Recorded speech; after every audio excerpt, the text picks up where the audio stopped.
E se eu te dissesse que a história mais poderosa da humanidade não começou com um exército, nem com um rei em um trono, mas com um bebê numa manjedoura? E se eu te dissesse que um homem caminhou pelas estradas poeirentas da Galileia, enfrentou impérios, confrontou sistemas religiosos, foi traído por um amigo, condenado injustamente, executado como criminoso, e ainda assim mudou o destino eterno da humanidade? Essa não é apenas uma história antiga, não é apenas religião, não é apenas tradição. É o relato de amor mais radical já registrado. É o confronto entre luz e trevas. É o momento em que a justiça e a misericórdia se encontraram. Impérios caíram, civilizações desapareceram, reis foram esquecidos. Mas o nome de Jesus atravessou séculos. Por quê? O que realmente aconteceu naqueles dias em Jerusalém? O que houve naquela cruz? E por que um túmulo vazio continua sendo o maior símbolo de esperança da história? Hoje, você não vai ouvir apenas fatos. Você vai caminhar pelas ruas da Judéia. Vai sentir o peso da expectativa de um povo oprimido. Vai entrar no jardim do Getsêmani. Vai ouvir o som do martelo na madeira. Vai presenciar o silêncio do sábado. E vai estar diante do túmulo vazio ao amanhecer. Prepare-se, porque esta não é apenas a história de um homem. É a história que dividiu o tempo, que confronta consciências, que transforma destinos. Esta é a história completa de Jesus. E depois de ouvi-la, nada permanece igual. O silêncio de 400 anos e o mundo que aguardava. Durante 400 anos, nenhuma nova voz profética ecoou em Israel. O povo ainda lia Isaías, ainda recitava os salmos de Davi, ainda meditava nas palavras de Jeremias e Ezequiel. Mas não havia novos profetas, nenhuma nova revelação pública. O céu parecia fechado. E, no entanto, as promessas permaneciam vivas. As Escrituras falavam de um descendente da mulher que pisaria a cabeça da serpente. Falavam de um descendente de Abraão que abençoaria todas as nações. Falavam de um filho de Davi cujo reino não teria fim. Falavam de um servo sofredor que levaria sobre si as iniquidades do povo. Mas quando? Israel agora vivia sob o peso do Império Romano. As águias romanas estavam fincadas sobre fortalezas. Soldados marchavam pelas ruas de Jerusalém. Impostos pesados eram cobrados. A liberdade política havia sido perdida. Roma governava com eficiência implacável. Estradas pavimentadas conectavam regiões distantes. O grego era amplamente falado. O latim dominava as estruturas oficiais. O mundo estava, curiosamente, unido como nunca antes. Sem perceber, o cenário histórico estava sendo preparado. Na Judéia, Herodes, chamado de O Grande, reinava sob a autoridade romana. Era conhecido por sua habilidade política e por suas construções monumentais, incluindo a expansão grandiosa do templo em Jerusalém. Mas também era conhecido por sua paranoia e crueldade. Mandou matar até membros da própria família por medo de traição. O povo estava dividido. Havia os fariseus, zelosos da lei, meticulosos nas tradições, defensores da pureza religiosa. Havia os saduceus, aristocratas ligados ao templo, politicamente alinhados com Roma, que rejeitavam crenças como a ressurreição. Havia os zelotes, revolucionários que sonhavam com libertação pela espada. Havia os essênios, comunidades isoladas no deserto, aguardando intervenção divina. E havia o povo comum, camponeses, pescadores, artesãos, viúvas, pastores, gente que trabalhava sob o sol escaldante, gente que carregava o peso de tributos e expectativas, gente que orava todos os dias. Até quando? A promessa do Messias era repetida nas sinagogas. As mães ensinavam aos filhos sobre o libertador que viria. Cada geração se perguntava se seria a última antes do cumprimento. Mas o tempo de Deus não é apressado pela ansiedade humana. Enquanto impérios se levantavam e caíam, Enquanto generais marchavam e reis conspiravam, o plano eterno seguia intacto. E então, numa pequena aldeia chamada Nazaré, longe dos palácios e das cortes políticas, a eternidade tocou o tempo. Nazaré não era famosa. Era pequena, simples, quase insignificante aos olhos do mundo. Ali vivia uma jovem chamada Maria. Ela não era filha de sacerdotes influentes. Não era parte da elite religiosa. Era uma jovem judia comum, prometida em casamento a um homem chamado José, descendente da linhagem de Davi. Uma noite que parecia como qualquer outra mudou tudo. O anjo Gabriel foi enviado por Deus. A luz da presença celestial rompeu a normalidade do ambiente. O medo natural tomou conta de Maria, mas a voz do anjo foi firme. Salve, agraciada, o Senhor é contigo. Ela ficou perturbada com aquela saudação. Gabriel continuou. Não temas, Maria, porque achaste graça diante de Deus. Conceberás e darás à luz um filho, e lhe porás o nome de Jesus. Este será grande e será chamado Filho do Altíssimo. O Senhor Deus lhe dará o trono de Davi, seu pai, e ele reinará eternamente. Maria perguntou o que qualquer mente sincera perguntaria. Como será isso, se não conheço o homem? A resposta não envolveu explicações biológicas detalhadas. Envolveu fé. O Espírito Santo virá sobre ti, e o poder do Altíssimo te envolverá. Não foi uma imposição. Foi um convite à confiança. E Maria respondeu com uma das declarações mais poderosas da história. Eis aqui a serva do Senhor. Cumpra-se em mim segundo a tua palavra. Enquanto isso, José ainda não sabia de nada. Quando soube da gravidez, seu coração deve ter sido atravessado por confusão e dor. A lei permitia a exposição pública, mas José era justo e decidiu deixá-la secretamente. Até que, em sonho, um anjo lhe apareceu. José, filho de Davi, não temas receber Maria como tua esposa, porque o que nela foi gerado é do Espírito Santo. José acordou e escolheu obedecer. Ele não viu anjos cantando. Não viu estrelas especiais. Apenas acreditou. Pouco tempo depois, César Augusto decretou um recenseamento. Cada um deveria registrar-se em sua cidade de origem. José, sendo da linhagem de Davi, teve que viajar com Maria até Belém. A viagem não era curta. Aproximadamente 150 quilômetros. Estradas irregulares. Poeira. Cansaço. Maria estava grávida. Belém estava cheia por causa do recenseamento. Casas lotadas. Hospedarias sem espaço. E ali, na simplicidade extrema, nasceu o Salvador.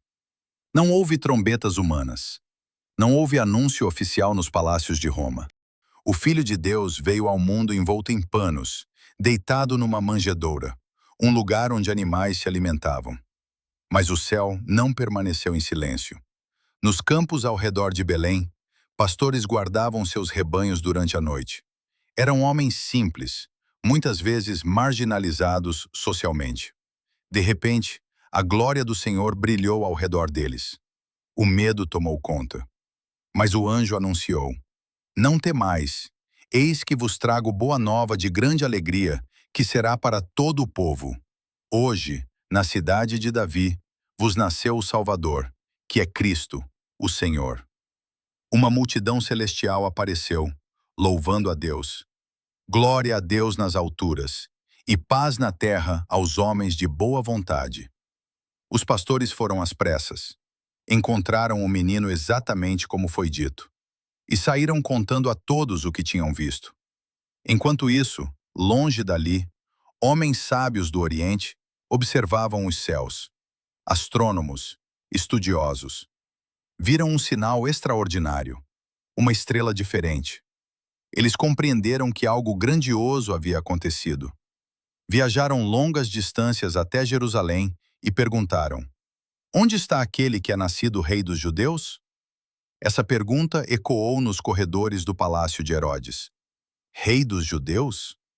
Herodes não tolerava ameaças. Consultou sacerdotes e escribas. Eles citaram o profeta Miqueias. O governante nasceria em Belém. Os magos foram até lá. Ao verem o menino, prostraram-se. Ofereceram ouro, incenso e mirra. Mas avisados em sonho, não voltaram a Herodes. Quando Herodes percebeu que havia sido enganado, sua fúria explodiu. Ordenou a morte dos meninos de 2 anos para baixo em Belém. Outra vez, um anjo apareceu a José em sonho. Levanta-te, toma o menino e sua mãe e foge para o Egito. E assim fizeram. O rei do universo tornou-se refugiado. Enquanto Roma dominava o mundo com legiões, enquanto Herodes construía palácios, enquanto líderes religiosos discutiam tradições, Deus estava cumprindo sua promessa em silêncio, humildade e poder invisível. O menino cresceria. O silêncio seria quebrado, mas ainda não era a hora. Os anos ocultos e a preparação do caminho. Depois da fuga apressada para o Egito, o menino Jesus cresceu como estrangeiro em terra estrangeira. Não há registros detalhados desses anos. A Bíblia não descreve as ruas exatas onde brincou, nem as palavras que aprendeu primeiro.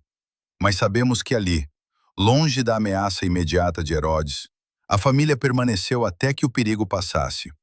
Herodes o Grande morreu. O homem que tentou eliminar o menino não conseguiu impedir o plano eterno. O poder humano tem prazo. A promessa de Deus, não. Mais uma vez, um anjo apareceu a José em sonho. Levanta-te, toma o menino e sua mãe e vai para a terra de Israel, porque já estão mortos os que procuravam tirar a vida do menino. José obedeceu, mas ao saber que Arquelau, filho de Herodes, reinava na Judéia, teve receio. Orientado novamente em sonho, retirou-se para a região da Galiléia, estabelecendo-se em Nazaré. Assim se cumpria o que fora dito pelos profetas. Ele seria chamado Nazareno. Nazaré não era centro religioso. Não era cidade estratégica. Era pequena, simples, agrícola. Uma vila de poucas famílias, onde todos se conheciam. Ali, o Filho de Deus cresceu. Ele não cresceu cercado por luxo. Cresceu entre ferramentas de carpintaria, madeira cortada, pó no chão, conversas simples ao entardecer. José ensinou-lhe o ofício. Jesus aprendeu a trabalhar com as mãos. Martelo, serra, madeira bruta transformada em estrutura útil. Aquele que sustentava o universo com sua palavra, agora sustentava vigas e portas com força humana. A Escritura diz que ele crescia em sabedoria, estatura e graça diante de Deus e dos homens. Isso significa desenvolvimento real, crescimento real, vida real. Ele participou das festas judaicas. Ouviu as leituras na sinagoga. Memorizou as Escrituras. Aprendeu os salmos que falavam dele mesmo. A cada Páscoa, a família viajava até Jerusalém. E foi numa dessas viagens, quando ele tinha 12 anos, que algo extraordinário aconteceu. Depois da festa, ao retornarem, Maria e José perceberam que Jesus não estava na caravana. O coração de qualquer pai conhece aquele frio repentino no peito. Voltaram a Jerusalém procurando-o. Após 3 dias de busca angustiante, encontraram-no no templo. Ele estava sentado entre os doutores da lei, não apenas ouvindo, perguntando, respondendo. E todos os que o ouviam se admiravam da sua inteligência e compreensão. Maria, aliviada e aflita ao mesmo tempo, disse: Filho, por que fizeste assim conosco? Teu pai e eu te procurávamos aflitos. E ele respondeu: Por que me procuráveis? Não sabíeis que me convém tratar dos negócios de meu pai? Havia consciência ali, não arrogância, não rebeldia, consciência de identidade. Ainda assim, voltou com eles para Nazaré e era-lhes submisso. Depois disso, novamente silêncio. 18 anos sem registros específicos. Mas o silêncio não significa ausência de propósito. Durante esse tempo, Roma consolidava ainda mais seu domínio. Estradas romanas facilitavam viagens. O idioma grego permitia comunicação entre povos diversos. Sinagogas espalhavam-se por várias regiões. Sem perceber, o mundo estava se tornando mais conectado. Quando a mensagem fosse anunciada, haveria caminhos para que se espalhasse rapidamente. Enquanto isso, na alma de Israel, a expectativa messiânica aumentava. Muitos esperavam um libertador militar, um novo Davi que expulsaria Roma, um rei com espada e exército. Poucos entendiam que primeiro viria o Cordeiro. Então, no deserto da Judéia, surgiu uma voz. Não em palácios, não no templo, no deserto. Um homem vestido com pelos de camelo, cinto de couro, alimentando-se de gafanhotos e mel silvestre. Seu nome era João, filho de Zacarias e Isabel. Seu nascimento também havia sido anunciado por anjo. Ele era o cumprimento da promessa de que alguém viria preparar o caminho do Senhor. João não falava suavemente. Ele dizia: "Arrependei-vos, porque é chegado o reino dos céus." Não era mensagem confortável. Era confrontadora. Chamava fariseus de raça de víboras. Alertava que Deus poderia levantar filhos de Abraão até das pedras.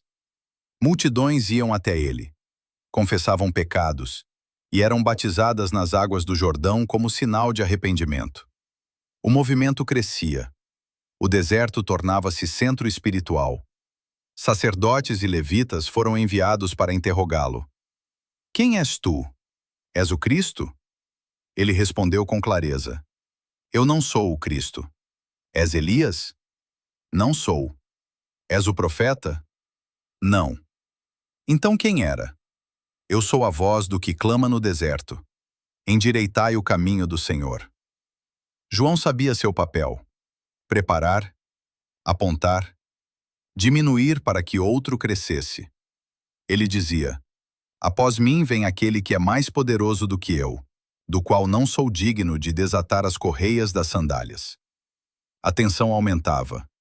O povo começava a se perguntar se aquele poderia ser o Messias. Mas João sempre redirecionava: "Eu vos batizo com água, mas ele vos batizará com o Espírito Santo e com fogo." Então, um dia comum, enquanto João estava à beira do Jordão, viu alguém se aproximando. Jesus. 30 anos. Sem exército, sem comitiva, sem símbolos de poder, apenas passos firmes na areia. João o reconheceu, não apenas como primo distante, mas como cumprimento.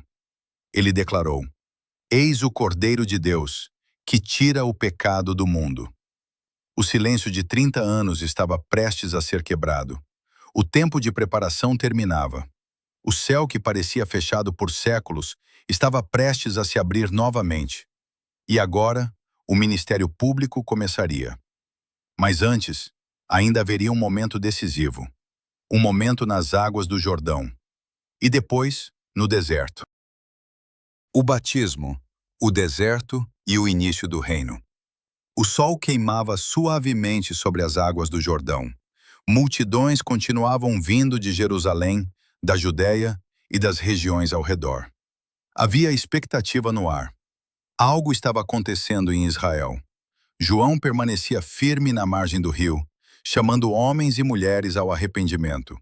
Suas palavras não eram moldadas para agradar, mas para despertar consciências adormecidas.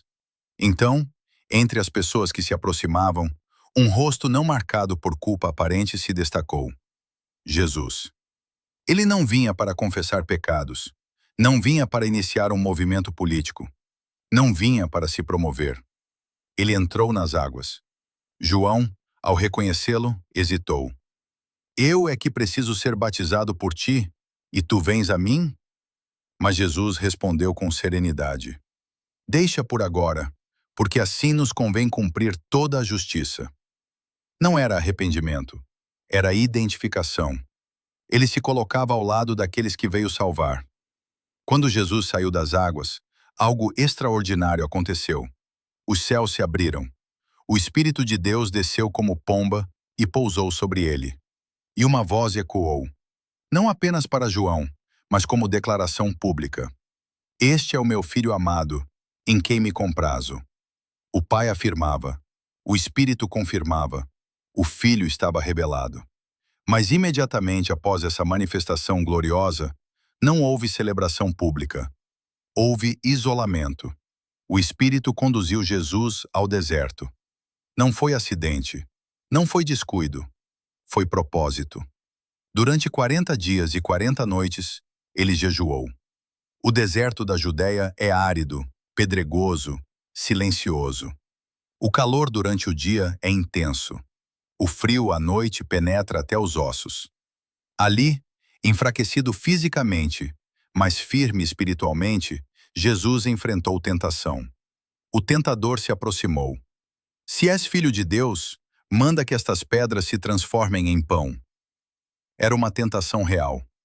Ele estava com fome. Poderia fazê-lo. Mas respondeu: nem só de pão viverá o homem, mas de toda palavra que procede da boca de Deus. A segunda tentação foi mais sutil. Levado ao pináculo do templo, o desafio foi espiritualizado. Lança-te daqui abaixo, porque está escrito que aos seus anjos dará ordens a teu respeito. Era uma distorção da própria Escritura. Jesus respondeu novamente com a Escritura: não tentarás o Senhor teu Deus. Por fim, o tentador mostrou-lhe todos os reinos do mundo e sua glória. Tudo isto te darei, se prostrado me adorares. Era a oferta de poder sem cruz, reinado sem sofrimento, glória sem sacrifício. Mas Jesus declarou: ao Senhor teu Deus adorarás, e só a Ele servirás. Ele rejeitou atalhos, rejeitou aplausos fáceis, rejeitou glória imediata. O deserto foi vencido. E quando os anjos vieram servi-lo, não era apenas um homem que havia resistido. Era o segundo Adão permanecendo fiel onde o primeiro falhou. Depois disso, ele voltou a Galiléia no poder do Espírito. A notícia de João Batista havia se espalhado, mas logo veio o impacto. João foi preso por ordem de Herodes Antipas, por denunciar seu casamento ilícito. A voz que preparou o caminho foi silenciada. Agora, o ministério de Jesus ganharia força.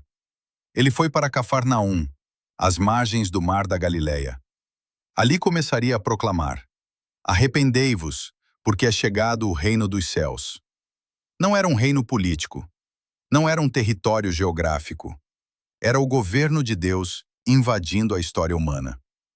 Caminhando à beira do mar, viu dois irmãos lançando redes: Simão, chamado Pedro, e André. Vinde após mim, e eu vos farei pescadores de homens. Eles deixaram as redes. Não pediram plano detalhado. Não exigiram garantias. Simplesmente seguiram.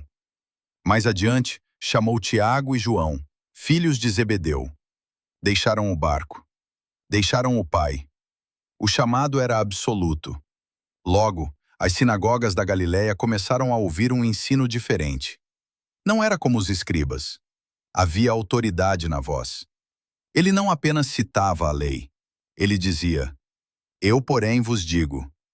Isso causava impacto. E então vieram os sinais. Um homem possesso por espírito imundo gritou numa sinagoga: bem sei quem és, o Santo de Deus.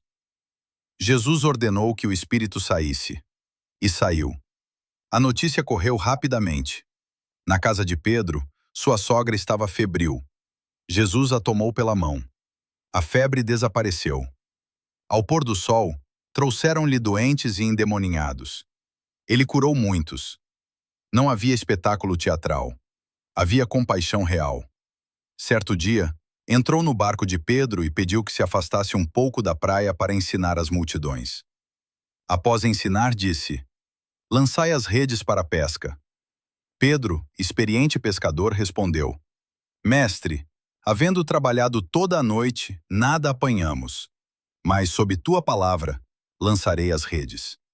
A rede quase se rompeu de tão cheia. Pedro caiu de joelhos. Senhor, afasta-te de mim, porque sou homem pecador. Jesus respondeu: não temas. Desde agora serás pescador de homens. O reino estava avançando, mas não com espadas, com transformação. Ele tocou um leproso, algo impensável culturalmente.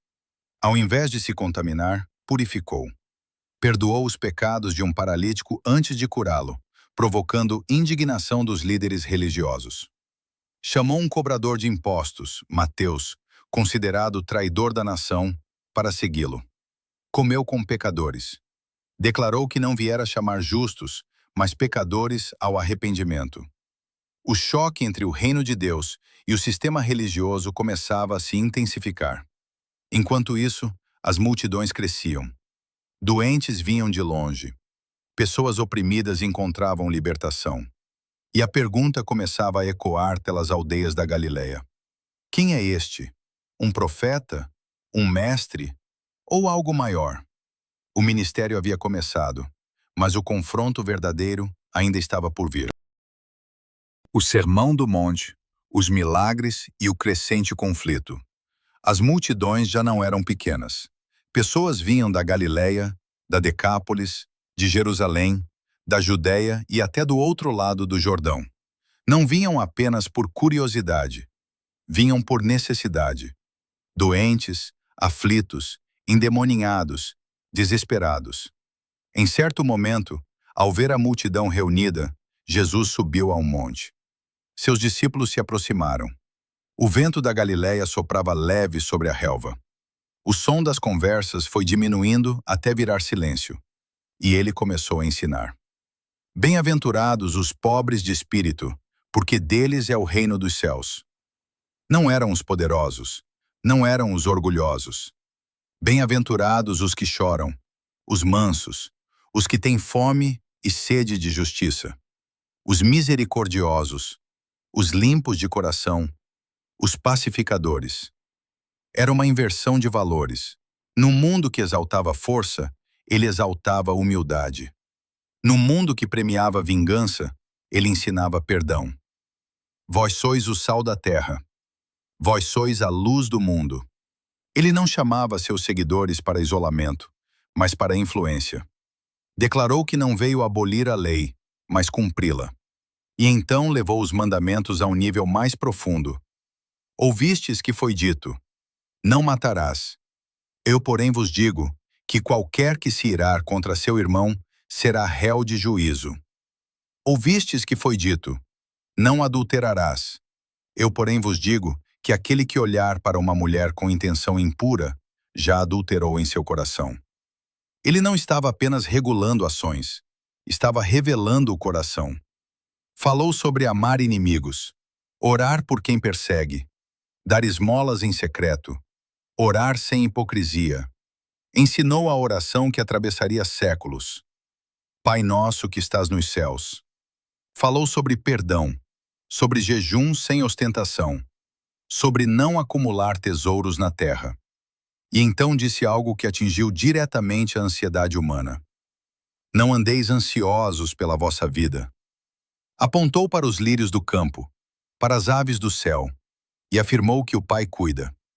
Ao concluir, declarou: todo aquele que ouve estas minhas palavras e as pratica, será comparado a um homem prudente, que edificou sua casa sobre a rocha.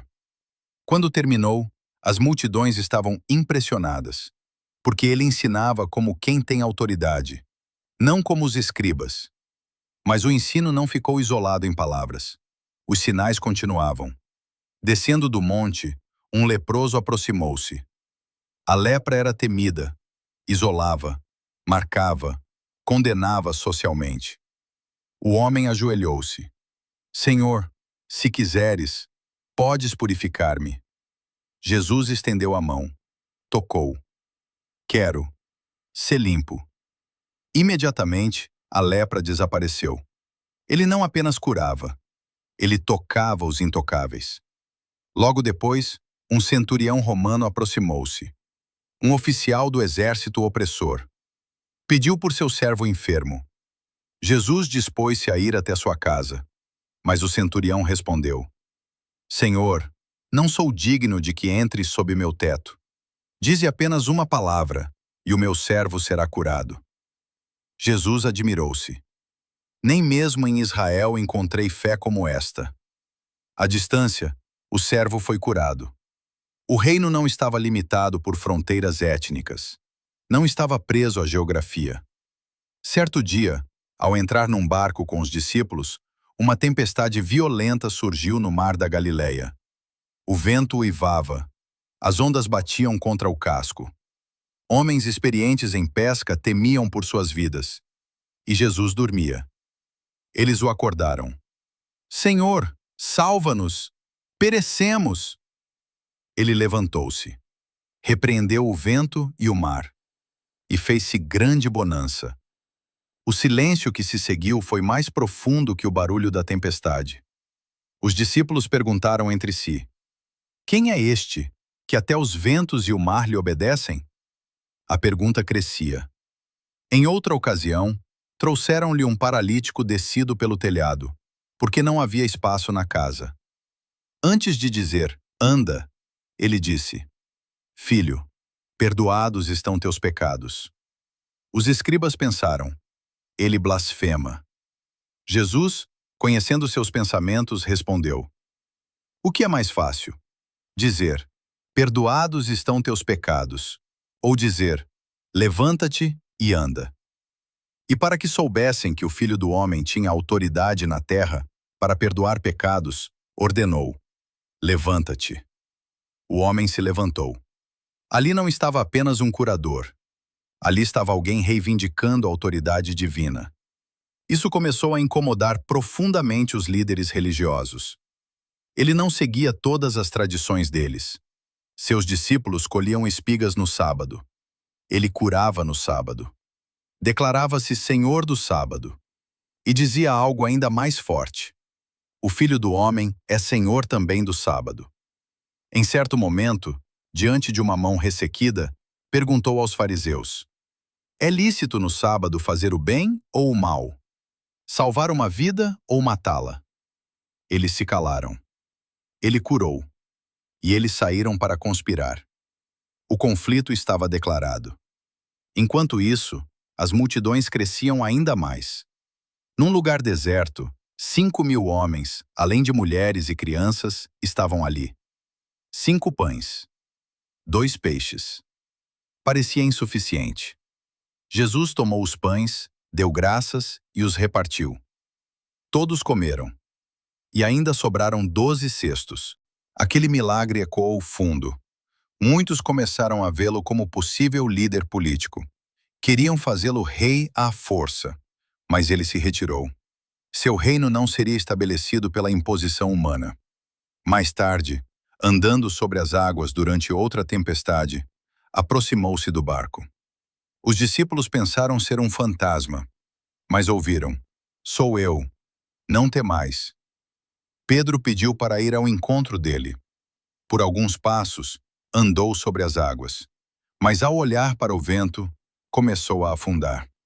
Senhor, salva-me! E imediatamente foi segurado. Era um retrato da fé humana, ousada, mas vulnerável. Em outra ocasião, numa região pagã, libertou um homem possesso por uma legião de demônios. O homem vivia entre sepulcros, acorrentado, isolado. Após o encontro com Jesus, foi encontrado vestido e em perfeito juízo. Onde havia caos, veio ordem. Onde havia opressão, veio libertação. Mas à medida que a fama se espalhava, o cerco também se fechava. Fariseus questionavam, escribas criticavam, saduceus testavam. Tentavam apanhá-lo em palavras, mas ele respondia com sabedoria incontestável. Ainda assim, algo maior se aproximava. Um milagre específico mudaria definitivamente o rumo da história. A ressurreição de um homem chamado Lázaro. E a partir dali, a decisão pela morte de Jesus seria formalmente estabelecida. A revelação, a glória e o milagre que selou o destino. À medida que o ministério avançava, a pergunta deixava de ser apenas curiosidade e começava a se tornar urgente. Quem é ele? As multidões tinham opiniões. Alguns diziam, é João Batista ressuscitado. Outros, é Elias. Outros ainda, um dos profetas. Mas Jesus, caminhando com seus discípulos pelas regiões de Cesareia de Filipe, uma área marcada por templos pagãos e símbolos de poder romano, fez uma pergunta direta: quem dizem os homens que eu sou? Eles responderam com as opiniões populares. Então ele foi mais fundo. E vós, quem dizeis que eu sou? Houve um silêncio breve, e Pedro respondeu: Tu és o Cristo, o Filho do Deus vivo. Não era apenas um título político. Cristo significava o ungido, o Messias prometido. Jesus respondeu: Bem-aventurado és, Simão, filho de Jonas, porque não foi carne e sangue que te revelou isso, mas meu Pai que está nos céus. Ali, pela primeira vez de forma explícita entre eles, a identidade messiânica foi afirmada. Mas logo em seguida, algo inesperado. Jesus começou a explicar que precisava ir a Jerusalém, que sofreria nas mãos dos líderes religiosos, que seria morto e que ao terceiro dia ressuscitaria. Pedro, ainda preso à ideia de um Messias glorioso e invencível, o tomou à parte.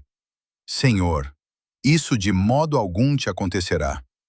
Jesus respondeu com firmeza: Para trás de mim, Satanás, porque o plano não era glória sem sacrifício, era redenção através da cruz.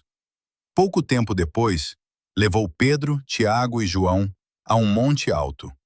O ar era mais frio ali, o silêncio mais profundo. Enquanto orava, algo extraordinário aconteceu. Seu rosto brilhou como o sol. Suas vestes tornaram-se brancas como a luz. Moisés e Elias apareceram, conversando com ele. A lei e os profetas testemunhando. Pedro, sem saber o que dizer, sugeriu fazer 3 tendas. Mas uma nuvem luminosa os envolveu. E da nuvem veio uma voz: Este é o meu filho amado, em quem me comprazo. A ele ouvi. Os discípulos caíram com o rosto em terra. Era uma revelação da glória que estava escondida sob a humanidade comum. Era confirmação celestial antes do sofrimento que viria. Descendo do monte, Jesus ordenou que não contassem a visão até que o Filho do Homem ressuscitasse dos mortos. Eles ainda não compreendiam totalmente, mas o tempo se aproximava. Enquanto isso, em Betânia, uma pequena vila próxima a Jerusalém, viviam 3 irmãos que amavam Jesus: Marta, Maria e Lázaro. Lázaro adoeceu gravemente. As irmãs enviaram mensagem urgente: Senhor, aquele a quem amas está doente. Mas Jesus não foi imediatamente. Ele declarou: Essa enfermidade não é para a morte, mas para a glória de Deus. E permaneceu mais 2 dias onde estava. Quando finalmente decidiu ir, Lázaro já estava morto havia 4 dias. Os discípulos estavam apreensivos, pois voltar à Judéia era perigoso. Mas ele foi. Ao chegar, Marta saiu ao seu encontro. Senhor, se estivesses aqui, meu irmão não teria morrido. Havia dor, mas também fé. Jesus respondeu: Teu irmão há de ressuscitar. Ela respondeu segundo a crença comum na ressurreição no último dia. Mas então ele disse palavras que ecoariam pela eternidade: Eu sou a ressurreição e a vida. Quem crê em mim, ainda que esteja morto, viverá. Maria também veio, chorando. E ao ver o choro dela e dos judeus que a acompanhavam, Jesus comoveu-se profundamente. Ele chorou. Não era indiferença divina, era empatia real. Diante do túmulo, uma caverna com pedra colocada à entrada, ordenou: Tirai a pedra. Marta alertou sobre o odor, pois já fazia 4 dias, mas a pedra foi removida. Jesus ergueu os olhos e orou ao Pai, e então clamou com voz forte: Lázaro, vem para fora. E o homem que estivera morto saiu, ainda envolto em faixas. O impossível havia acontecido. A morte recuou. Muitos creram, mas outros foram até os fariseus relatar o que tinha ocorrido. Então o sinédrio se reuniu. A preocupação deles não era apenas teológica, era política. Se o deixarmos assim, todos crerão nele, E virão os romanos e tomarão nosso lugar e nossa nação.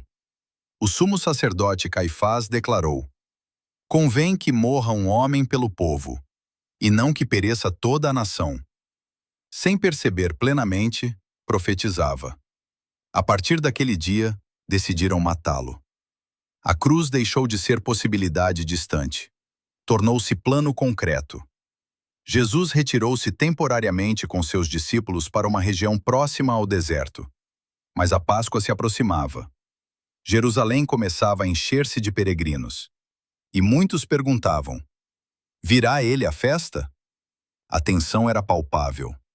O milagre que trouxe vida a Lázaro havia, ao mesmo tempo, selado a sentença de morte de Jesus. A glória fora revelada no monte. O poder fora demonstrado diante do túmulo. Mas agora, o caminho apontava diretamente para Jerusalém. A entrada triunfal, os confrontos e o cerco final. A Páscoa se aproximava. Jerusalém estava cheia. Peregrinos vinham de todas as regiões, da Galiléia, da Judéia, da Pérea, da diáspora espalhada pelo Império Romano. A cidade, que normalmente tinha cerca de 50.000 habitantes, podia multiplicar esse número durante a festa. Era a celebração da libertação do Egito. Mas naquele ano, algo maior estava prestes a acontecer. Ao se aproximar de Jerusalém, vindo de Betânia e do Monte das Oliveiras, Jesus enviou 2 discípulos com uma instrução específica. Encontrareis um jumentinho amarrado, sobre o qual ninguém jamais montou. Trazei-o. Era um gesto deliberado. Não era improviso. Montar um jumentinho não era sinal de fraqueza. Era cumprimento da profecia de Zacarias. O rei viria humilde, montado num jumento, trazendo paz. Quando ele começou a descer o Monte das Oliveiras, algo extraordinário aconteceu. A multidão começou a se agitar. Pessoas estendiam mantos pelo caminho. Outros cortavam ramos de palmeira e gritavam: Hosana ao filho de Davi! Bendito o que vem em nome do Senhor! Hosana significava: salva-nos agora.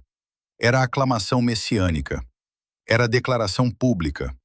Os fariseus, alarmados, disseram: Mestre, repreende os teus discípulos. Ele respondeu: se eles se calarem, as próprias pedras clamarão. A cidade inteira se comoveu. Quem é este? E a resposta ecoava: este é Jesus, o profeta de Nazaré da Galiléia. Mas ao entrar na cidade, em vez de ir ao palácio de Herodes ou à fortaleza romana Antônia, ele foi ao templo, o centro espiritual da nação. E ali encontrou vendedores de animais, cambistas trocando moedas estrangeiras por moedas do templo, práticas que, embora funcionais para o sistema religioso, haviam se transformado em exploração. Então algo aconteceu que contrariava a imagem de um líder apenas manso. Ele virou mesas, derrubou moedas, expulsou os vendedores e declarou: minha casa será chamada casa de oração, mas vós a transformastes em covil de ladrões. Era um ataque direto ao sistema religioso. Era confronto aberto com a liderança. E o mais impactante, depois de purificar o templo, cegos e coxos vieram até ele ali mesmo, e ele os curou. No lugar da exploração, trouxe restauração. Os líderes religiosos ficaram indignados, especialmente quando ouviram crianças no templo clamando novamente: Hosana ao filho de Davi! Eles perguntaram se ele ouvia aquilo. E ele respondeu citando as Escrituras: da boca dos pequeninos tiraste perfeito louvor. A tensão aumentava. Nos dias seguintes, ele ensinava diariamente no templo. As multidões o ouviam com atenção. Os principais sacerdotes e escribas tentavam apanhá-lo em palavras. Perguntavam sobre sua autoridade. Tentavam armadilhas políticas. É lícito pagar tributo a César? Se dissesse que não, seria acusado de rebelião contra Roma. Se dissesse que sim, perderia apoio popular. Ele pediu uma moeda. De quem é esta imagem? De César. Então respondeu: dai a César o que é de César, e a Deus o que é de Deus. A resposta silenciou os acusadores. Saduceus, que não criam na ressurreição, tentaram outra armadilha com uma história hipotética sobre casamento após a morte. Ele respondeu que desconheciam as Escrituras e o poder de Deus. Fariseus perguntaram qual era o maior mandamento. Ele respondeu: Amarás o Senhor teu Deus de todo o teu coração. E acrescentou: Amarás o teu próximo como a ti mesmo. E declarou que desses dois dependiam toda a lei e os profetas. Mas ele não apenas respondia, ele confrontava. Denunciou a hipocrisia dos escribas e fariseus. Chamou-os de guias cegos, sepulcros caiados. Gente que limpava o exterior do copo, mas por dentro estava cheia de injustiça. Foi um discurso duro, público, irreversível. Ao sair do templo, anunciou algo ainda mais chocante. Seus discípulos admiravam as construções grandiosas. O Templo de Herodes era uma das maravilhas arquitetônicas do mundo antigo. Pedras enormes, pátios amplos, revestimentos brilhantes. Mas ele declarou: Não ficará aqui pedra sobre pedra que não seja derrubada. Era uma profecia que se cumpriria 40 anos depois, no ano 70, quando Roma destruiria Jerusalém. No Monte das Oliveiras, os discípulos perguntaram sobre o fim. Ele falou sobre guerras, terremotos, perseguições, falsos messias. Falou sobre vigilância, sobre estar preparado. Contou parábolas sobre servos fiéis e infiéis, sobre 10 virgens que aguardavam o noivo, sobre talentos confiados e a responsabilidade de administrá-los. Era como se estivesse preparando seus seguidores para um tempo sem sua presença física. Enquanto isso, nos bastidores, a conspiração se intensificava. Os principais sacerdotes e anciãos reuniram-se no palácio do sumo sacerdote, Caifás. O plano era prendê-lo à traição, longe da multidão. Mas havia um obstáculo. O povo o considerava profeta. Então surgiu alguém inesperado. Um dos 12, Judas Iscariotes. Ele foi até os principais sacerdotes e perguntou: Que me dareis, e eu vô-lo entregarei? 30 moedas de prata, o preço de um escravo. A partir daquele momento, ele buscava a oportunidade para traí-lo. Enquanto Jerusalém se preparava para a Páscoa, enquanto cordeiros eram selecionados para o sacrifício, enquanto famílias organizavam a ceia memorial da libertação do Egito, o verdadeiro cordeiro estava caminhando voluntariamente para seu destino. A entrada triunfal havia revelado sua identidade publicamente. A purificação do templo havia confrontado o sistema. Os discursos haviam exposto a hipocrisia. A decisão de matá-lo estava selada. Agora restava apenas o momento certo. A última ceia, o Getsemane e a noite da traição. A cidade estava iluminada por tochas. O cheiro de pão sem fermento e cordeiro assado preenchia o ar de Jerusalém. As famílias se preparavam para celebrar a Páscoa, a lembrança da noite em que o sangue nos umbrais livrou Israel da morte no Egito. Mas naquela noite, em um cenáculo emprestado, algo infinitamente maior estava para acontecer. Jesus sabia. Ele sabia que aquela seria a última refeição antes da cruz. Ao cair da tarde, ele se assentou à mesa com os 12. O ambiente era íntimo, silencioso, carregado de uma tensão invisível. Lá fora, a cidade celebrava a libertação. Ali dentro, o verdadeiro libertador preparava-se para entregar-se. Durante a ceia, ele fez algo inesperado. Levantou-se, tirou a capa, cingiu-se com uma toalha, colocou água numa bacia e começou a lavar os pés dos discípulos. O mestre ajoelhado diante dos seguidores. Quando chegou a Pedro, este resistiu. Senhor, tu lavas os meus pés? Jesus respondeu com calma firme. O que eu faço agora não o sabes, mas depois o entenderás. Pedro insistiu. Nunca me lavarás os pés. Então veio a resposta que atravessou a alma. Se eu não te lavar, não tens parte comigo. O silêncio ficou mais profundo. Pedro, impulsivo como sempre, disse: Então, Senhor, não só os pés, mas também as mãos e a cabeça. Jesus explicou que quem já está limpo precisa apenas lavar os pés. E então declarou algo que fez o ar pesar. Nem todos estáis limpos. Ele sabia quem o trairia. Durante a refeição, anunciou: Em verdade vos digo, um de vós me trairá. O impacto foi imediato. Olhares cruzaram a mesa. Corações aceleraram. Um a um perguntavam: Sou eu, Senhor? Até que Judas perguntou: Sou eu, mestre? Jesus respondeu discretamente: Tu o disseste. Ele tomou o pão, partiu e disse: Isto é o meu corpo, que é dado por vós. Depois tomou o cálice. Este é o meu sangue, o sangue da nova aliança, derramado por muitos para a remissão de pecados. A antiga Páscoa apontava para aquele momento. O Cordeiro do Egito havia sido símbolo. Agora o verdadeiro Cordeiro estava ali. Após cantar um hino, saíram para o Monte das Oliveiras. No caminho, Jesus anunciou: Todos vós vos escandalizareis de mim esta noite. Pedro reagiu com fervor. Ainda que todos se escandalizem, eu jamais. Jesus olhou para ele com compaixão e disse: Antes que o galo cante, 3 vezes me negarás.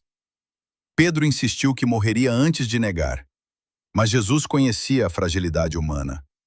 Chegaram ao Getsêmani, um jardim ao pé do monte. Ali, ele pediu que os discípulos vigiassem. Levou consigo Pedro, Tiago e João. E algo mudou. Aquele que enfrentara tempestades, demônios e multidões, agora estava profundamente angustiado.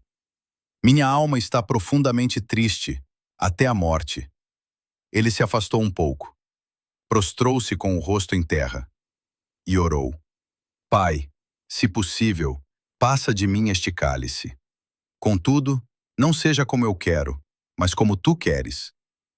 O cálice não era apenas sofrimento físico. Era o peso do pecado. Era separação. Era a ira justa que ele tomaria sobre si. Voltava aos discípulos. Encontrava-os dormindo. Não pudestes vigiar 1 hora comigo? 3 vezes orou. 3 vezes encontrou-os adormecidos. Até que disse: Levantai-vos. Eis que o traidor se aproxima. As tochas começaram a brilhar na escuridão. Passos, armas, guardas do templo. E à frente deles, Judas. Ele havia combinado um sinal. Aquele que eu beijar é ele. Aproximou-se. Salve, mestre! E o beijou. Jesus respondeu: Amigo, a que vieste? Pedro puxou uma espada e cortou a orelha do servo do sumo sacerdote. Mas Jesus o repreendeu. Guarda a tua espada. Quem com ferro fere, com ferro será ferido. E tocando o homem, restaurou-lhe a orelha. Até no momento da prisão, ele curava. Então disse às autoridades: Todos os dias estive convosco no templo, e não me prendestes. Mas esta é a vossa hora. Os discípulos fugiram. A noite ficou mais escura. Jesus foi levado primeiro a Anás, depois a Caifás. O sinédrio reuniu-se às pressas. Testemunhas falsas foram apresentadas, acusações distorcidas. Mas seus depoimentos não concordavam. Até que o sumo sacerdote perguntou diretamente: És tu o Cristo, o Filho do Deus bendito? E Jesus respondeu: Eu sou. E vereis o Filho do Homem assentado à direita do poder e vindo sobre as nuvens do céu. Era a declaração messiânica clara. Caifás rasgou as vestes. Blasfêmia! Decidiram que era réu de morte. Cuspiram nele. Bateram nele. Zombaram. Enquanto isso, no pátio, Pedro aquecia-se junto ao fogo. Uma serva o reconheceu. Tu também estavas com ele. Pedro negou. Outra pessoa insistiu. Ele negou novamente. Por fim, alguém afirmou com certeza: Teu sotaque te denuncia. Então Pedro jurou: Não conheço esse homem. E o galo cantou. Jesus voltou-se e olhou para ele. Não foi olhar de condenação, foi olhar de verdade. Pedro lembrou-se. Saiu dali e chorou amargamente. A noite terminava. O céu começava a clarear, mas a escuridão espiritual estava apenas começando. O julgamento, a condenação e o caminho para o Gólgota. O amanhecer rompeu sobre Jerusalém, mas não trouxe luz para aquela manhã. Jesus havia passado a noite sob interrogatórios, zombarias e agressões. Agora, ao clarear do dia, os líderes religiosos precisavam de algo que eles mesmos não possuíam: autoridade para executar. Sob domínio romano, apenas o governador podia autorizar a pena de morte. Amarraram Jesus, levaram-no até o pretório, até Pôncio Pilatos. O governador romano não era homem de escrúpulos delicados. Era pragmático, político, preocupado com a estabilidade. A Páscoa já era uma época tensa, milhares de judeus reunidos. Qualquer rumor de revolta poderia se transformar em rebelião. Pilatos saiu ao encontro dos líderes. Que acusação trazeis contra este homem? A resposta foi vaga. Se não fosse malfeitor, não o entregaríamos. Pilatos percebeu o jogo. Tomai-o vós e julgai-o segundo a vossa lei. Mas eles foram claros. A nós não nos é permitido matar ninguém. Então começaram a acusação política. Disseram que ele incitava o povo, que proibia pagar tributo a César, que se declarava rei. Isso mudava tudo. Rei. Era a palavra perigosa diante de Roma. Pilatos chamou Jesus para dentro. Tu és o rei dos judeus? Jesus respondeu com serenidade. Tu dizes. Pilatos insistiu. O teu próprio povo te entregou. Que fizeste? Então Jesus declarou algo que ecoaria pela história. O meu reino não é deste mundo. Se fosse, meus servos lutariam. Não era revolução armada. Era algo mais profundo. Pilatos saiu e disse aos líderes: Não encontro nele crime algum. Mas a multidão foi incitada. Os líderes inflamavam o povo. A pressão aumentava. Pilatos soube que Jesus era galileu. Então enviou-o a Herodes Antipas, que estava em Jerusalém para a festa. Herodes há muito desejava ver Jesus, esperando talvez algum milagre curioso. Mas Jesus não lhe respondeu uma palavra. Herodes, frustrado, zombou dele. Vestiu-o com um manto luxuoso em escárnio e o devolveu a Pilatos. A tentativa de transferir responsabilidade falhou. Era costume libertar um preso na Páscoa. Pilatos viu ali uma saída. Havia um prisioneiro chamado Barrabás, um insurreto, acusado de homicídio durante uma rebelião. Pilatos apresentou a escolha. Quem quereis que eu vos solte? Barrabás ou Jesus, chamado Cristo? Ele sabia que os líderes o haviam entregado por inveja, mas os principais sacerdotes persuadiram a multidão. Barrabás! E que farei de Jesus? A resposta veio como um trovão coletivo. Crucifica-o! Pilatos insistiu. Que mal fez ele? Mas os gritos ficaram mais fortes. Crucifica-o! A situação saía do controle. Revolta era o que Pilatos mais temia. Então fez um gesto simbólico. Lavou as mãos diante da multidão. Estou inocente do sangue deste justo. Mas lavar as mãos não muda decisões. Libertou Barrabás e entregou Jesus para ser crucificado. Antes da execução, veio a flagelação. O açoite romano não era simples punição. Era brutal. Um chicote com tiras de couro, pedaços de metal e ossos presos às pontas. Cada golpe rasgava a pele, expondo músculos, provocando dor extrema. Muitos morriam apenas ali. Depois da flagelação, os soldados o levaram ao quartel. Reuniram a tropa. Despojaram-no. Colocaram-lhe um manto escarlate. Teciam uma coroa de espinhos e a pressionaram sobre sua cabeça. Espinhos longos cravando o couro cabeludo. Deram-lhe uma cana como cetro e ajoelhavam-se diante dele em zombaria. Salve, rei dos judeus! Cuspiam. Batiam com a cana em sua cabeça. O sangue misturava-se com suor e poeira. Mas ele não reagia. Não amaldiçoava. Não resistia. Cumpria-se a profecia, como ovelha muda perante os seus tosqueadores. Chegou o momento. Colocaram sobre ele a cruz. Não a estrutura inteira, mas o patíbulo, a trave horizontal, pesada, sobre um corpo já dilacerado. Ele começou a caminhar pelas ruas estreitas de Jerusalém. A via dolorosa. Pessoas observavam. Algumas choravam. Outras zombavam. A fraqueza física era evidente. Ele caiu sob o peso.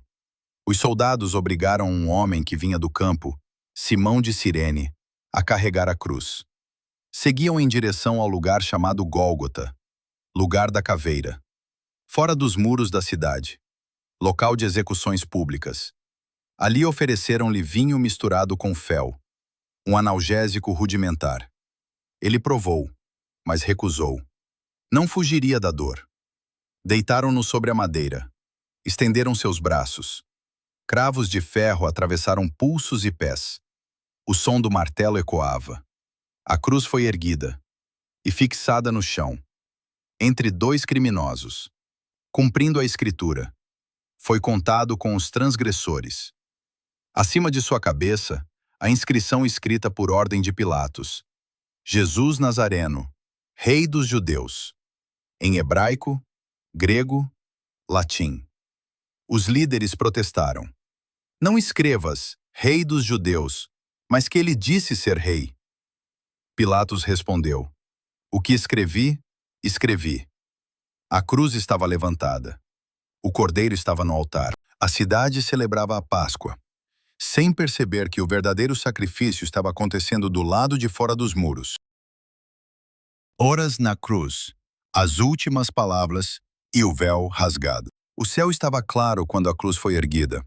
Era por volta da 3ª hora, aproximadamente 9 da manhã. Jerusalém estava viva com o movimento da Páscoa. Sacerdotes se preparavam para os sacrifícios. Famílias organizavam suas refeições. O cheiro de cordeiro assado começava a se espalhar pela cidade. E fora dos muros, no Gólgota, o verdadeiro cordeiro estava suspenso entre céu e terra. Os soldados dividiram suas vestes. Lançaram sortes sobre sua túnica, que era sem costura, tecida de alto a baixo. Sem perceber, cumpriam as escrituras antigas. Aos pés da cruz, alguns observavam em silêncio.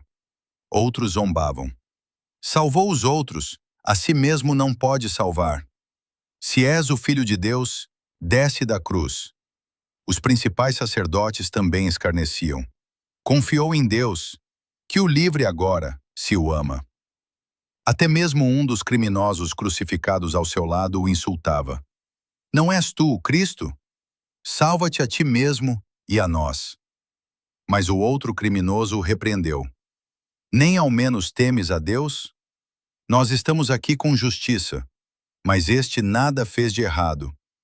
Então voltou-se para Jesus e disse: Senhor, lembra-te de mim quando entrares no teu reino. Em meio à dor indescritível, Jesus respondeu com autoridade e misericórdia. Em verdade te digo que hoje estarás comigo no paraíso. Mesmo na cruz, ele salvava.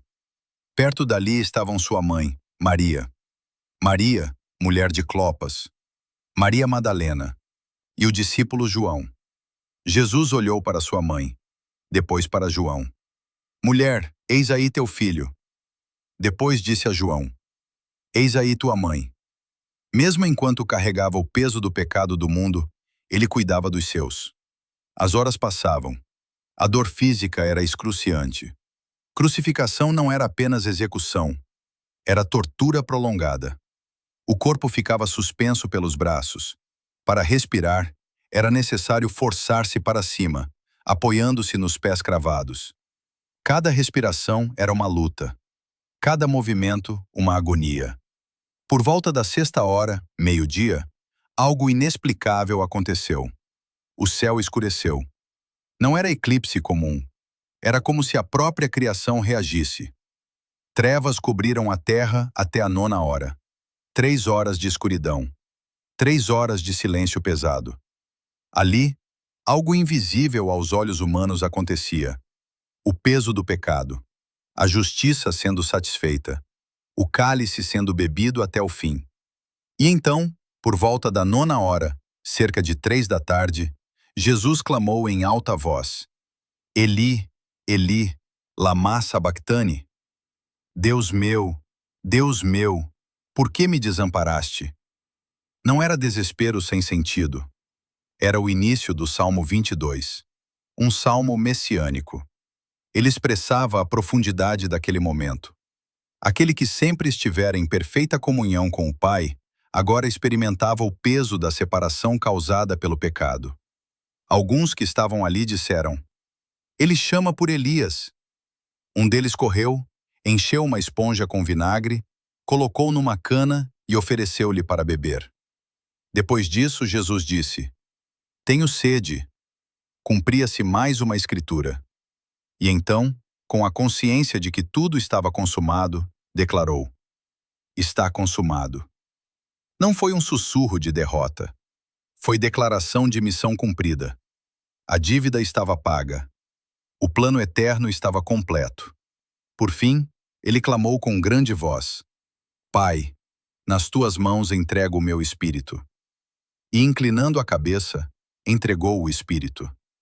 Não foi a cruz que tirou sua vida. Ele a entregou. Naquele exato momento, algo aconteceu no templo. O véu que separava o Santo dos Santos, o lugar da presença de Deus, rasgou-se de alto a baixo. Não de baixo para cima, de alto a baixo, como se o próprio Deus o tivesse rasgado. O acesso estava aberto. A separação havia sido removida. A terra tremeu. Rochas se partiram. Sepulcros se abriram. E muitos corpos de santos que dormiam foram ressuscitados, aparecendo a muitos após a ressurreição de Jesus. O centurião romano, homem acostumado à morte, ao ver o terremoto e tudo o que acontecera, ficou profundamente impressionado. E declarou: Verdadeiramente este era o Filho de Deus. A multidão que havia vindo para assistir começou a se dispersar, batendo no peito, tomada por temor. Mas para muitos, ainda era apenas mais uma execução. Os soldados, para acelerar a morte dos crucificados antes do sábado, quebraram as pernas dos 2 criminosos. Mas ao chegarem a Jesus, viram que já estava morto. Não quebraram suas pernas, cumprindo novamente as Escrituras. Nenhum dos seus ossos será quebrado. Um dos soldados, para ter certeza, perfurou-lhe o lado com uma lança. E imediatamente saiu sangue e água. Testemunho de que a morte fora real. O corpo estava ali, imóvel, silencioso. O céu voltava lentamente à luz, mas o mundo jamais seria o mesmo. O sepultamento, o silêncio do sábado e a ressurreição que mudou a história. O corpo de Jesus permanecia na cruz enquanto o dia avançava para o fim. Era a preparação da Páscoa. O sábado se aproximava. Para os líderes religiosos, não era aceitável que corpos permanecessem expostos durante o dia santo. Mas entre os membros do Sinédrio havia um homem diferente. José de Arimateia. Homem rico, respeitado, que aguardava o reino de Deus. Ele não havia consentido com a decisão de condenar Jesus. Tomando coragem, foi até Pilatos e pediu o corpo. Pilatos se admirou de que já estivesse morto. Chamou o centurião. Confirmada a morte, autorizou a entrega. José comprou um lençol de linho, desceu o corpo da cruz. Com reverência, envolveu-o no pano. Nicodemos, o mesmo que certa vez procurara Jesus à noite, trouxe cerca de 100 libras de mirra e aloés, mistura usada para sepultamento. Ali estavam 2 homens que antes tinham sido discretos. Agora agiam publicamente. Próximo ao lugar da crucificação havia um jardim, e no jardim um túmulo novo, cavado na rocha, onde ninguém ainda fora colocado. Ali depositaram o corpo, enrolado com especiarias, segundo o costume judaico. Uma grande pedra foi rolada para fechar a entrada. Maria Madalena e a outra Maria observavam onde o corpo fora colocado. Tudo parecia terminado. O sábado começou. Silêncio. Jerusalém seguia suas tradições. O templo realizava seus rituais. Sacerdotes ofereciam sacrifícios. Mas o verdadeiro sacrifício já havia sido feito. Para os discípulos, o sábado foi o dia mais longo de suas vidas. O mestre estava morto. As promessas pareciam quebradas. Os sonhos, enterrados. Eles se escondiam por medo. Medo dos líderes. Medo de Roma. Medo do futuro. Enquanto isso, os principais sacerdotes lembraram-se das palavras de Jesus. Ele havia dito que ressuscitaria ao terceiro dia. Temendo fraude, foram a Pilatos. Senhor, lembramo-nos de que aquele enganador disse que ressuscitaria. Pediram guarda para o túmulo. Pilatos respondeu: Tendes guarda.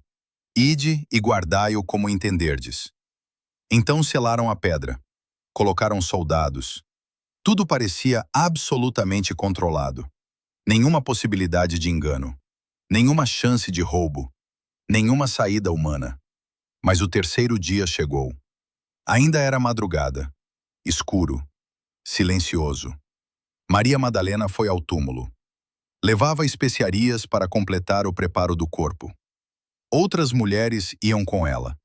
Perguntavam entre si: Quem nos removerá a pedra? Era enorme, pesada. Mas ao chegarem, viram algo impossível. A pedra estava removida.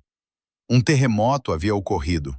Um anjo do Senhor descera do céu, rolara a pedra e assentara-se sobre ela. Sua aparência era como relâmpago. Suas vestes, brancas como a neve. Os guardas tremeram. Ficaram como mortos. O anjo falou às mulheres: Não temais. Sei que buscais Jesus, que foi crucificado. Então vieram as palavras que mudaram a história da humanidade. Ele não está aqui. Ressuscitou, como havia dito. Entraram. O túmulo estava vazio. O corpo não estava ali. A morte não o reteve. Receberam a ordem: Ide depressa e dizei aos seus discípulos. Elas saíram com temor e grande alegria. Corriam, corações acelerados. E no caminho, algo ainda mais extraordinário aconteceu. Jesus veio ao encontro delas. Salve! Elas se aproximaram, abraçaram seus pés e o adoraram. Ele disse: Não temais, ide anunciar aos meus irmãos. Maria Madalena foi a primeira a anunciar. Pedro e João correram até o túmulo. João chegou primeiro. Olhou para dentro. Viu os lençóis. Pedro entrou. Os panos estavam ali. O sudário que estivera sobre a cabeça, dobrado à parte. Não era cena de roubo apressado. Era algo deliberado. Algo sobrenatural.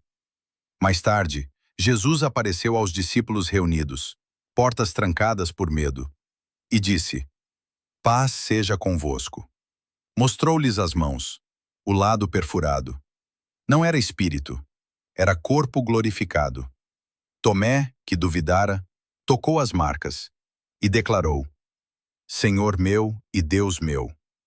Durante 40 dias, ele apareceu a muitos. Falou do reino. Fortaleceu os discípulos.